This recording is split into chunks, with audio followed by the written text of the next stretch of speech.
Brian, the point spread's something like 10.5. I know you're not a point spread guy.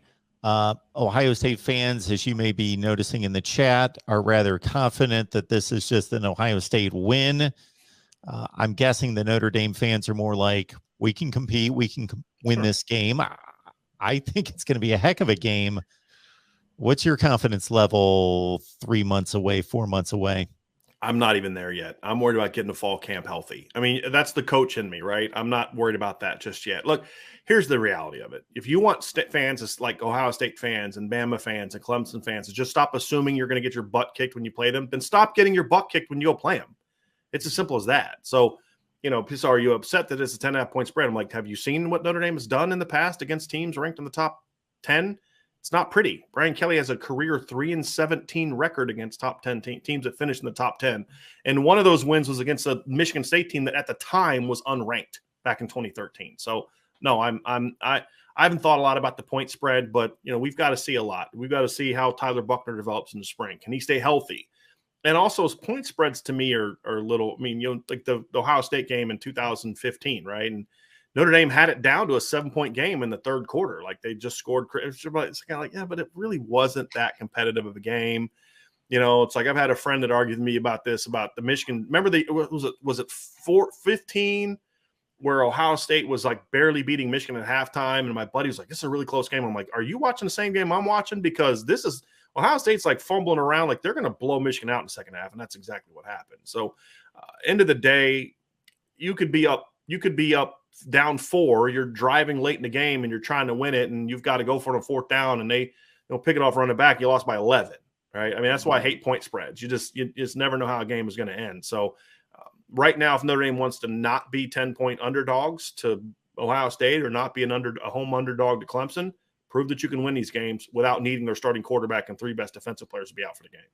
I did like during the NFL draft, the pregame show of the draft, ESPN had Marcus Freeman and Ryan Day on the same set and made mention to Marcus Freeman of the line. And Ryan Day was like, we don't need to be talking about that. And Marcus Freeman is like, keep talking about it. Yeah, because it's motivation for the players, right? I mean, but at the end of the day, motivation only takes you so far. Once the ball snapped, you're not winning a game because you were an underdog. You're winning that game because you prepared and you executed at a high level. And that at the end of the day. But yes, I'm not going to lie and say that I wouldn't like the spread to get even more, because I think for Notre Dame, it gives you that disrespect card, and sometimes if you're really coached well and you have good leadership, you don't lose that. Even if you go out and beat Ohio State, or maybe it's like the Georgia game in 2019 and the Georgia game in 2017 and 19, Notre Dame had the ball in the 4th quarter with a chance to win both games.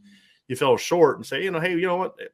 Let's improve. Let's make some corrections because we almost beat that team, and next time we're going to get our shot. But I hope it's a bigger game, but we'll have to see. Yeah, bigger and faster. I don't know about the bigger part, maybe the faster part, but yeah, the line I don't think it does much. It'll do a little bit of motivation. The most motivation that I've ever seen on this beat and watching is after Ohio State lost to Clemson in the playoffs the first time. They were motivated all year long, and then they got to play them again in 2020, and you saw it happen, and that was their motivation. And they had a game in between that.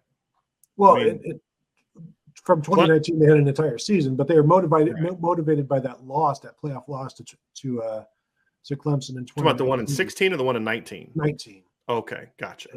And then they beat them in 2020 in the playoffs to go to the championship game. Clemson had that in 2015. They had that close loss to Bama, and like, hey, you know what? Like, we can play with these guys. And then it did serve as motivation. But at the end of the day, do you have a good game plan? Right. Can you execute that game plan? And do you have enough talent to outplay that team? I mean, Utah, to me, I thought outplayed Ohio State for most of that game, but they still lost because Ohio State had way better players. I mean, that at the end of the day, motivation only takes. As a coach, look, I've been there. We've done the whole play the disrespect card, but once the ball snapped, you get in the mouth. Nobody's thinking about what the point spread is. That's the reality of it, right? For either team. Ohio State fans only have to go back 5 or 6 months to the Oregon game and remember what that point spread was. What, 14.5, Tony?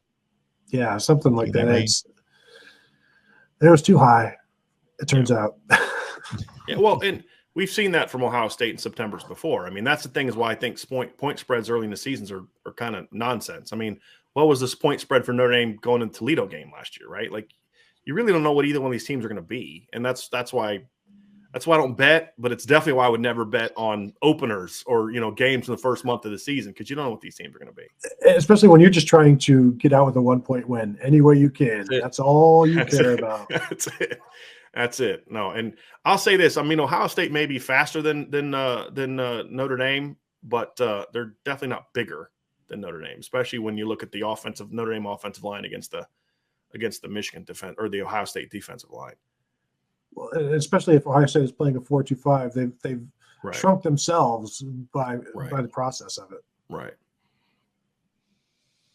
Yes, it will be something to behold. And back to the betting portion of this, it's one of the reasons why I tell people that actually the prediction record against the money line, just saying who's going to win and is actually a more valid prediction.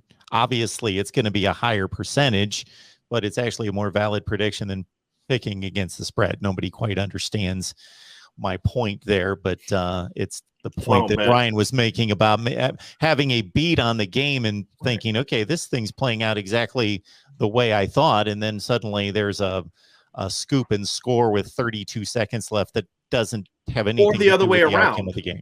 What if Ohio State's up by 17 and they're thoroughly out playing Notre Dame, and Notre Dame gets a garbage touchdown at the end to make it a 10-point win? Okay, you didn't cover, right? You lost, even though the game kind of played out like that type of line would otherwise determine. Yep. So it's just one of a million reasons that, and I'm really cheap and tight. So that's just one of the many reasons I don't bet. That's a wise move on your part. That's a wise move on your part.